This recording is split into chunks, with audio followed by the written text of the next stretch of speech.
like we started the Sunday Gita class, today is the 6th Gita lesson that we are learning, and you will surely get the benefits of increased focus. You will learn some beautiful life skills. You will learn to be calm. You will have reduced anger for sure. You will also develop increased compassion for all, and less hatred for anyone. You will learn to be successful in all the areas, how to be successful, and you will learn how to communicate. These benefits which I had told you will surely be yours if you only contemplate on the philosophy of Gita. Okay? So, we'll start with the verses and story, and then we'll do the verse practice. Let's pray quickly together. Om Ajnana Timirandhasya Jnananjana Shalakaya Chakshurunmilitam Yena Tasmai Shri Gurave Namaha. The first day I told you the story of how important it is to remember the Guru. So I first pay my respect to all the Gurus who have brought me here and made me come to the point where I can think of teaching Gita to children.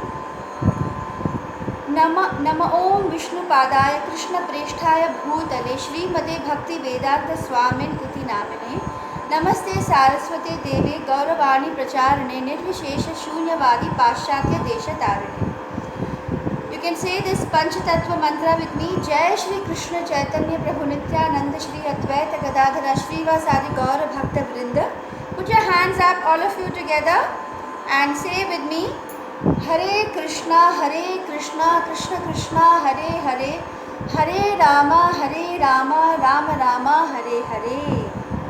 Hare Krishna, devotees, dear children. So let's move on now and quickly revise from the very beginning.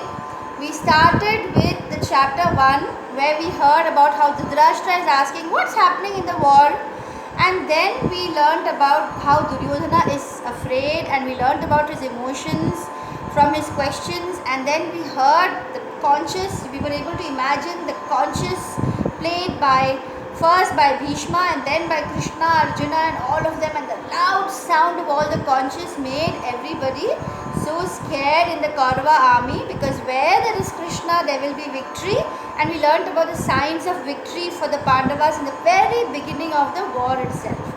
And then we saw Arjuna's observation. He started describing how he's feeling in his body, how his legs are shaking, his whole skin is, his hair is all standing on ends, and his gandiva is falling from his hands. And we learned the signs of stress, and we also learned about the reasons why Arjuna says, I will not fight. So that's chapter 1 is just the introduction.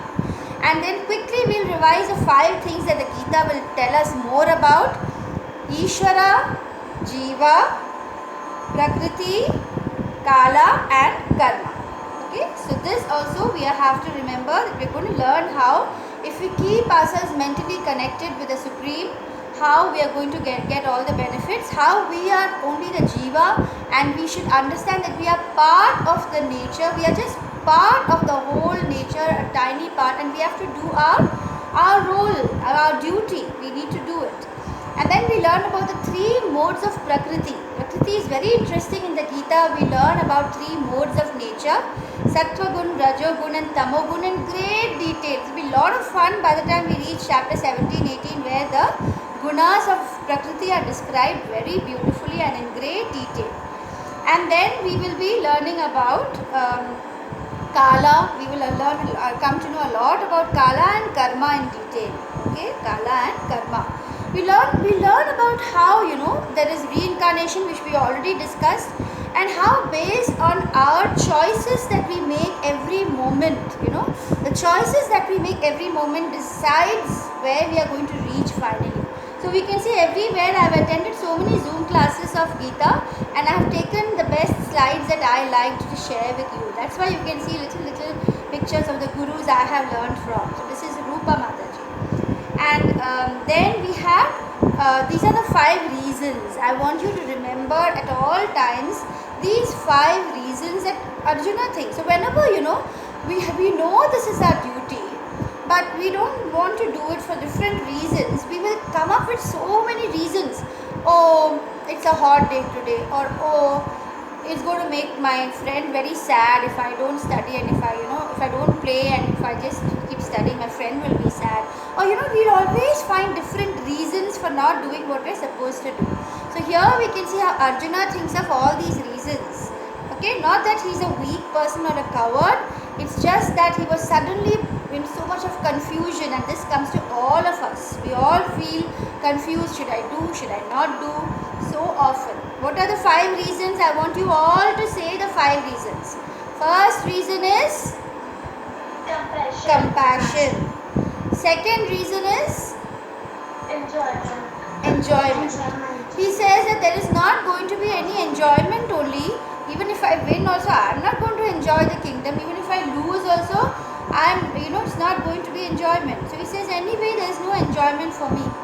And then the third reason is yes, correct. So Arjuna says that I'm sure it's going to be a sin. Killing my own guru, killing my own grandfather, is surely going to be a sin. And so he is very confident that it's going to be a sin. Then the fourth reason he says is destruction of dynasty, or also breaking of family traditions. And Krishna explains very well how it is going to be the opposite. Arjuna is thinking like this. Now he is giving these reasons, but Krishna will explain how these are not the reasons. Actually, the opposite is what will happen if he does not fight. And finally, he is in total indecision and he comes to surrender. Yeah. When does Krishna start teaching the Gita? Does he start teaching Gita because Arjuna is crying and crying? Only when he cries he teaches the Gita? When does he start teaching the Gita? The lesson of life. What is a moment? That shlok I told you is very important. Karpanya dosho pahata svabhava prachami tvam dharma sammuda cheta yat shreyasya nishchitam bruhi tanme shishyasteham. Right? Shishyasteham shadhimam tvam prapannam. I surrender to you, I am your disciple. Right? So when does Krishna start the Gita? When Arjuna?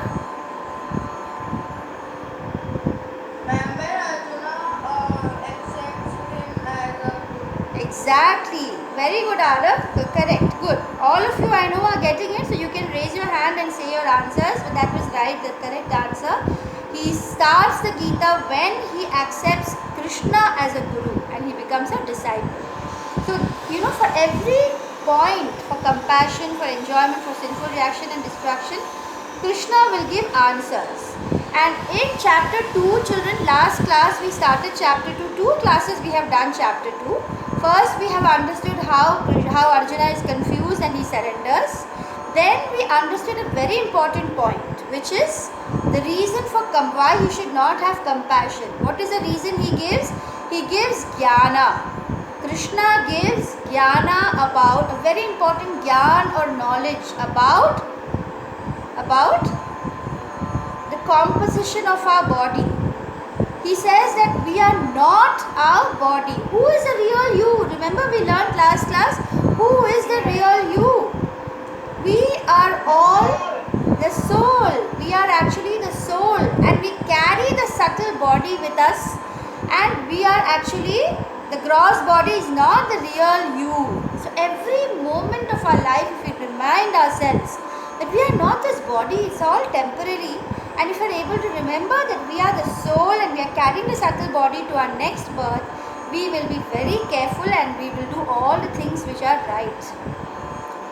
So Krishna then describes, the soul in so many ways. He says that the soul is unbreakable, the soul is insoluble, the soul cannot be burned or dried, the soul is everlasting, the soul is present and cannot be moved everywhere. It is unchangeable. And then, from verse 1 to 30 from verse 11 to 30 of chapter 2, Krishna actually gives 30 different characteristics of the soul, so that as we read these shlokas we can keep on remembering that we are the divine everlasting soul, and that changes our whole perspective of life itself.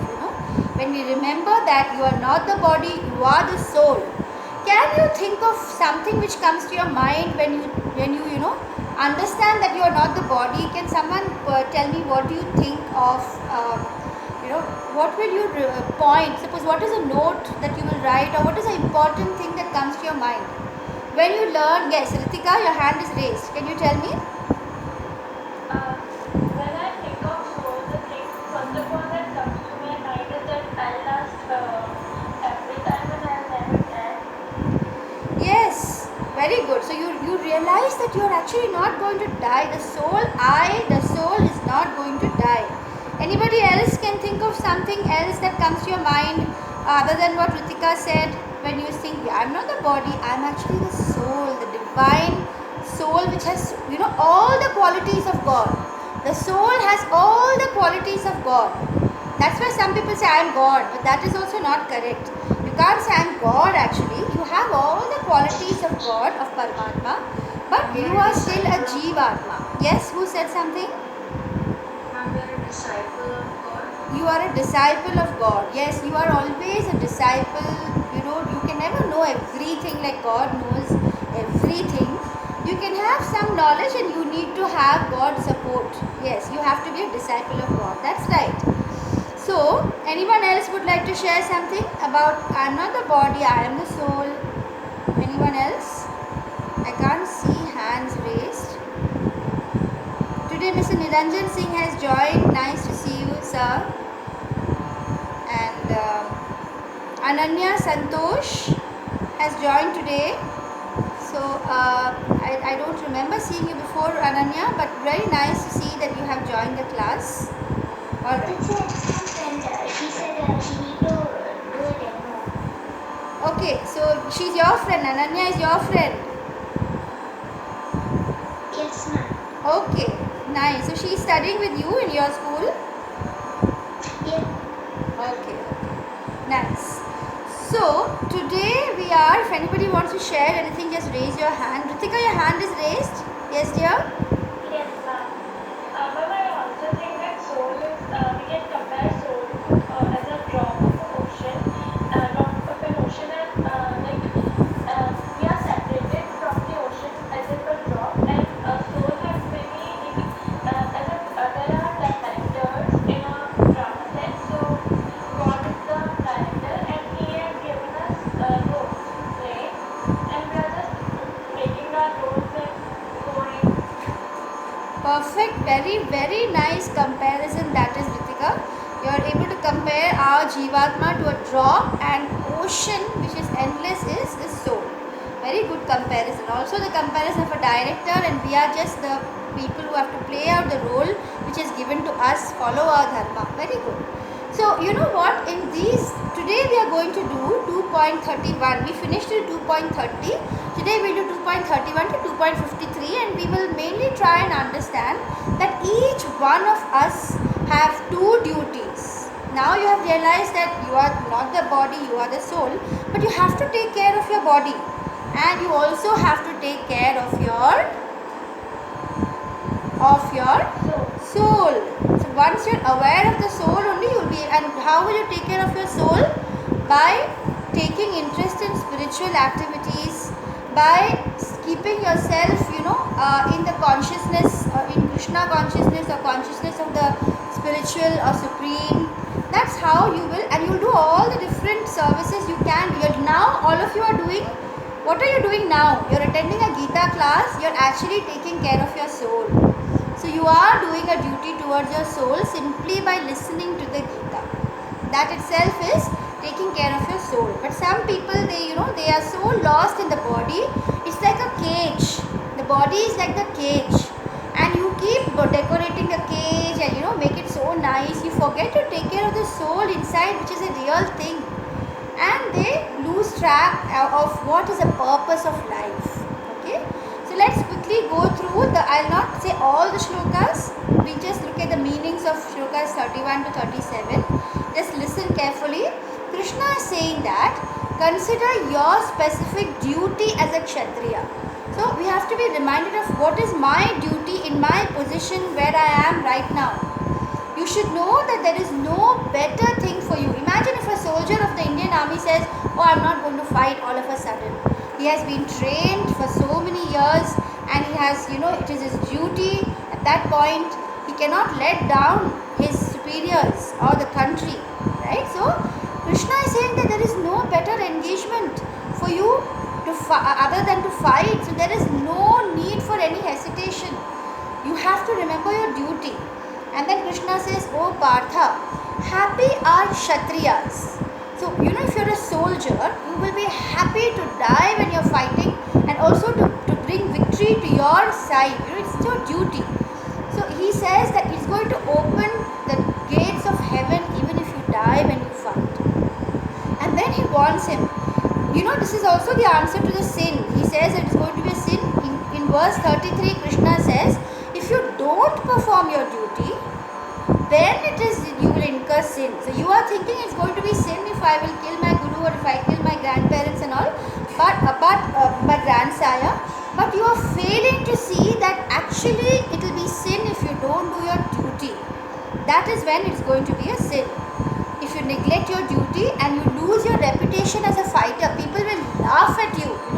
Oh, you ran away from the battlefield, and they are not going to be very nice. Oh, nice, Arjuna is such a great man. He ran away from the battlefield. No. He explains to Arjuna that people will laugh at you. People will speak of your infamy. And you are a respectful person. You're a respectable person. There's going to be dishonor which is worse than death. If you're going to run away, you think you're going to be happy? He says no. People will laugh at you so much, and you will feel so much of dishonor that it will be worse than even death for you.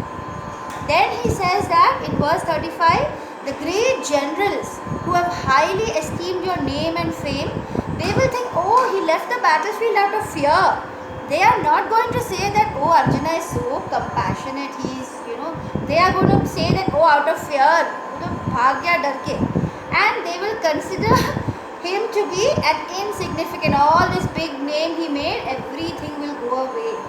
He says that, Krishna says, your enemies will describe you in unkind words. He doesn't say what words, but he says that he's going to be described in very bad words, and they're going to, scorn your ability. And Krishna tries to make him feel that it's going to be very painful for you.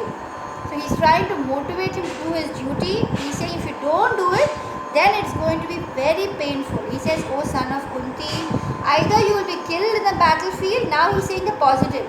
And if you as a soldier, you will die in the battlefield, you're doing your duty, and you will surely go to heaven.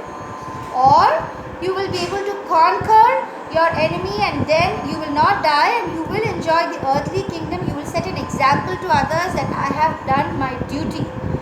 So both ways he says that is going to be good for you. So here we can see Lavanya had left, I think, by mistake.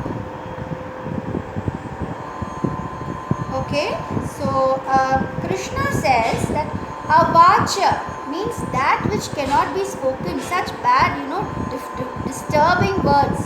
Avacha vadamsha bahun dishyanti tavahita means unkind words are going to be spoken to you, and they're going to be, you'll be tarnished, and there'll be a lot of pain. Dukkataram nuke, so much of pain is going to come. Ninda, you can see the second line, nindantastava. You are going to be, people are going to, rebuke you, say bad things about you.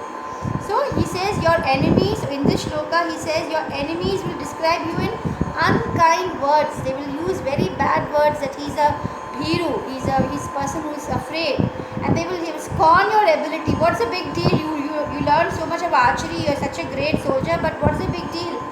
They will make fun of your ability, and it will be very painful. So Krishna tries to make him aware of his pain. So for compassion, Krishna gives gyan. What is the answer for compassion? You should do your duty and have the gyan of the body and the soul, the difference, and that you are the body. Now the second problem Arjuna says is, I'm not going to have enjoyment. So here we saw that he says that no, you are going to enjoy either way, because if you win, you go to heaven. If you don't win, you will go to you will get the crown, and you will be praised, you will be hailed, you would have done the right thing. So he says, this is the shloka where he says that he is going to either way. Look at this picture. picture you can see that Krishna says that you'll either go to heaven, go fight, because you'll either go to heaven or you will enjoy the kingdom in your when you're alive. Now let's quickly look at the other verses till 41. Krishna says that, do thou fight for the sake of fighting without considering happiness or distress, loss or gain, victory or defeat, and by doing so you shall never incur sin. Again, this whole thing is about the sin also. So children, this is coming to the shloka which I am going to teach you. I want you to learn today is, you have to do your duty without thinking of loss again. Oh, will I get zero even if I study? That other boy is going to be the topper. Why should I study? You're going to think of the result. Are you going to win or lose? Are you going to think about the result? Or you should be doing your duty. So he explains how you should do your duty without thinking of the result, about whether I'm going to win, lose, happy, sad. All that is not to be. That's not in your power. So this is what I was telling you. If you remember that the result is not in my hands, you'll be free suddenly. You'll be able to focus yourself on your duty completely, because you have no worry. You've given up the fruit to Krishna. Oh Krishna, whatever you give me, make me win, make me lose, make me give me some source of joy or sorrow, whatever I know you're doing for my good, and you just give it all to Krishna. You will be able to do your duty so well. So Krishna is saying that in text 39, thus far I described knowledge to you, I gave you jnana. Now I am going to explain to you in terms of karma kanda, that is working without fruitive results. When you don't think of the fruit, you become free of the fruits, and it's a very big learning of Gita. Krishna says that when you act with the knowledge, then you become free from all the bondage of works. You're able to do complete justice to whatever you're doing.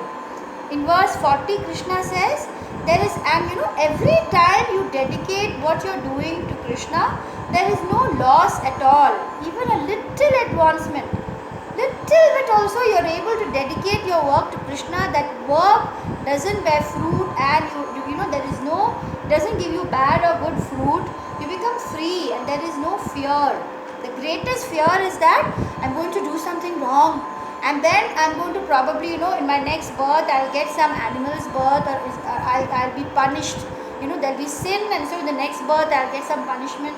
You'll be free from the fear if you don't even think of the result and just dedicate whatever you're doing to the Lord. Then you'll be free, and that is a beautiful thing that Gita teaches us.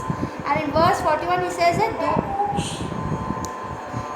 so moksha is liberation. Arnav, did you say moksha? Yes, ma'am. Yeah. So Arnav, we will learn slowly in the Gita that moksha, is I want to be liberated. In that, you're actually thinking of yourself. You're saying I want to be liberated. But a higher thing which Krishna likes and which Krishna teaches us in Gita is higher than moksha. That is bhakti. Yes, ma'am. What is that, Arnav? Ma'am, I have not seen Mahabharata, but I have seen Ramayana. So, in that there is very much time put. Yes, Arnav. So many great sages, they praise moksha and they say we should try for moksha. In Gita, Krishna says that moksha, trying to be one with the divine and all that is good, but there is a greater feeling than liberation, which is love for God. That is called prem bhakti. So if that brings more beauty into your life, and it makes you always have a blissful feeling. That is higher than moksha. So instead of trying for moksha, we can try for the higher thing which Krishna says, which is prem bhakti.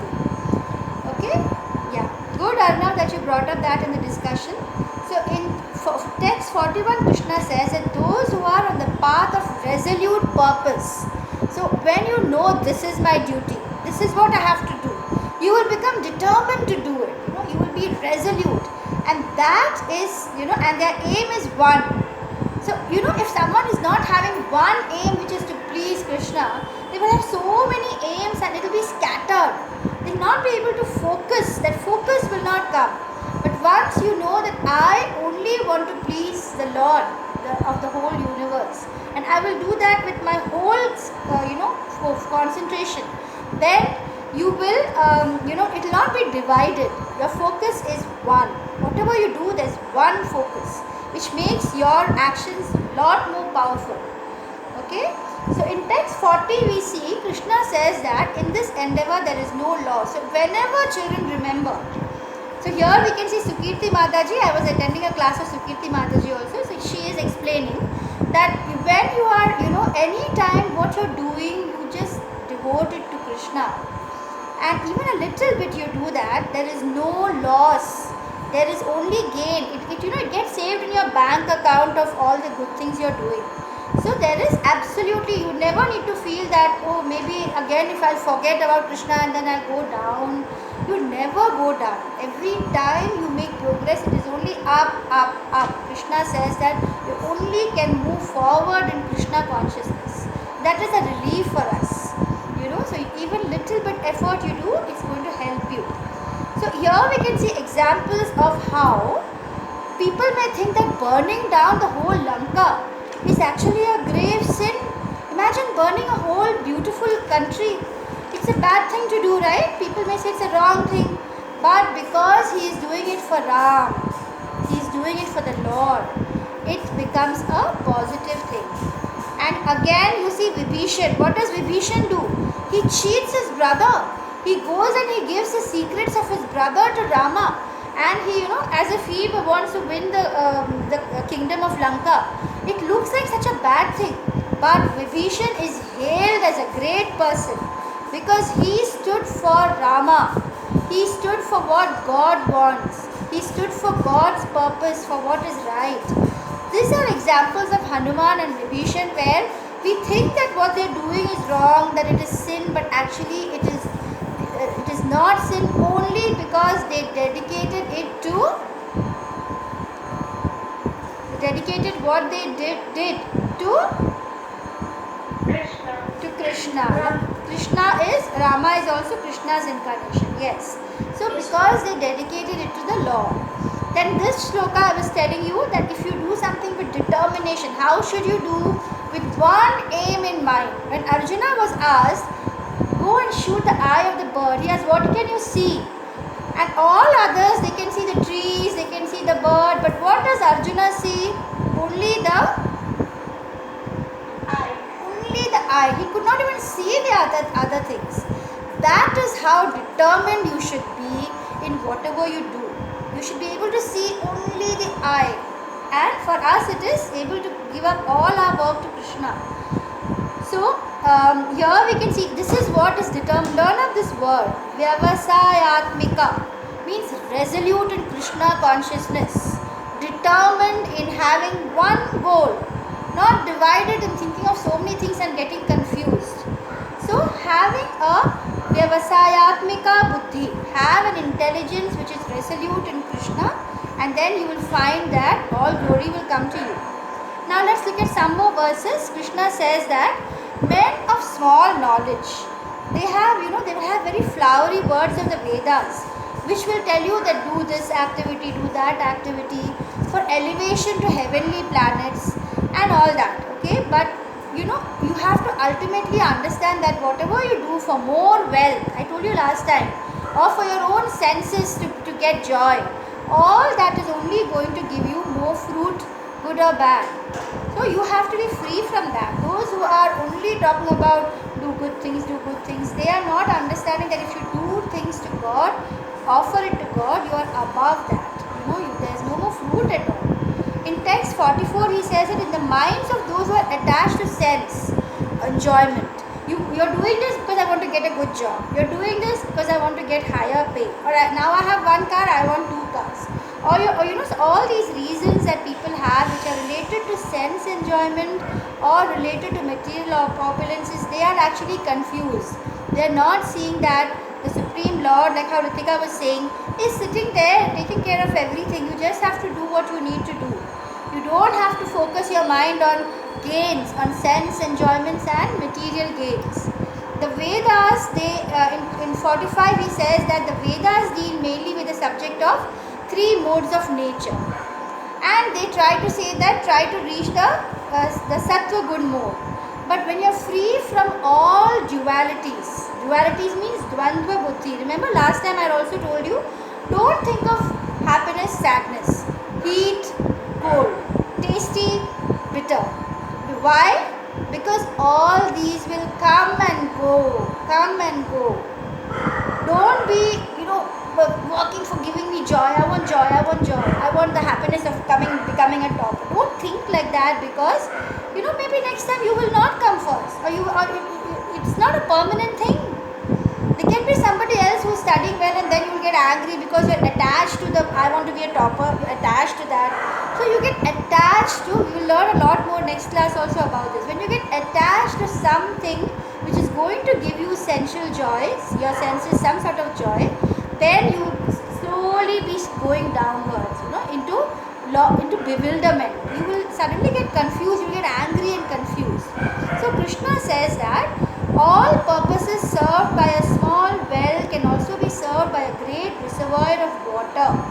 All the purposes of Vedas you can understand through the main purpose of understanding Krishna. Okay, so we look at text 46. In text 47, Krishna says that, remember, you only have a right. That is going to be today's shloka for all of you to learn. You have only the right to perform your duty. And you may feel angry. Why? I am working so hard, so I am getting the results. Why should I not enjoy them? Because that, any fruit does not actually belong to you. You will learn in later Gita chapters that whatever is the result is due to so many things. The teachers also worked hard, right? Everything fell in place. The circumstances favored. Everything has to fall in place for a particular result to happen. And suppose you work very hard and you don't get the result also, then you'll be frustrated. Why should I do my work? Even if I work, I'm not getting. That's because you're attached to the result. You're not seeing that, you think too much of yourself. Only because of me, I'm winning. Only because of me, I'm losing. You're not seeing that the result is because of so many reasons. And you have done your duty, you'll be happy. So you do not have right on any of the fruits of your action. Don't think I came first because of my hard work alone. Don't think that I failed because I didn't do well, I didn't study well. No. Don't think that the fruits are you have a right on them. Never consider yourself as a cause of the result. So you have to, and never be attached to not doing duty. So this we mainly come to know that do your duty, have a single purpose, be focused on doing the duty well. Don't even think about what the result is going to be. Okay, I can see two chat